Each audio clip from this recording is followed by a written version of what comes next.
आता बातमी नाशिकमधून रामकुंड परिसरात विविध धार्मिक संघटनांनी आंदोलन केलेलं आहे। रामकुंड परिसरातील घाटावर होत असलेल्या बांधकामाला विरोध होतोय। जिथे प्रशासकीय गोदा आरती होते त्या ठिकाणी घाट बांधण्याचं काम सुरू आहे। याला संघटनांचा विरोध आहे।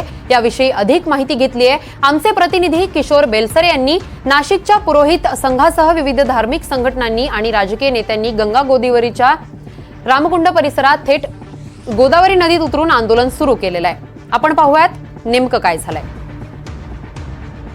रामकुंड परिसरात आपण बघू शकतो पुरोहित संघ आणि विविध धार्मिक संघटना ह्या ठिकाणी ज्या गोदा आरती करता प्रशासकीय आरती होते त्या ठिकाणी पायऱ्या तोडून त्या ठिकाणी घाट बांधण्याचं जो काम सुरू केलेलं होतं त्याच्या विरोधात या नाशिकच्या विविध धार्मिक संघटना आहे आणि काही राजकीय नेते सुद्धा यामध्ये आता आपण या रामकुंड परिसरात गोदावरीच्या नदीत उतरून आंदोलन करताना बघत आहोत, ज्यामध्ये विविध राजकीय नेते सुद्धा आहेत आणि बऱ्याच विविध संघटनांनी या ठिकाणी आपले मत व्यक्त केले आणि ह्या गोदावरीमध्ये उतरून हे आंदोलन करण्यात येत आहे। ह्या आधीसुद्धा या पुरोहित संघाने मागील हप्त्यामध्ये हे आंदोलन केलं होतं की ह्या ठिकाणी कोणत्याही प्रकारचं पायऱ्यांचं किंवा घाट बांधण्याचं काम करू नये।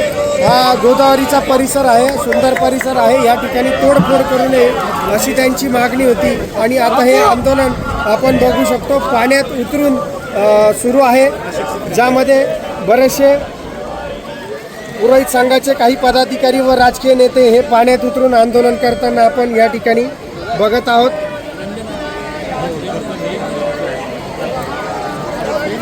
काही दिवसापूर्वी देखील पुरोहित संघाने या ठिकाणी हे आंदोलन पुकारलं होतं, मात्र हे काम थांबल्या जात नाही। त्यामुळे हे पुन्हा आता नवीन पाण्यात गोदावरीत उतरण्याचं आंदोलन या ठिकाणी सुरू करण्यात आलेलं आहे। कॅमेरामन अमर सोळंकीसह किशोर बेलसरे, NDTV मराठी, नाशिक।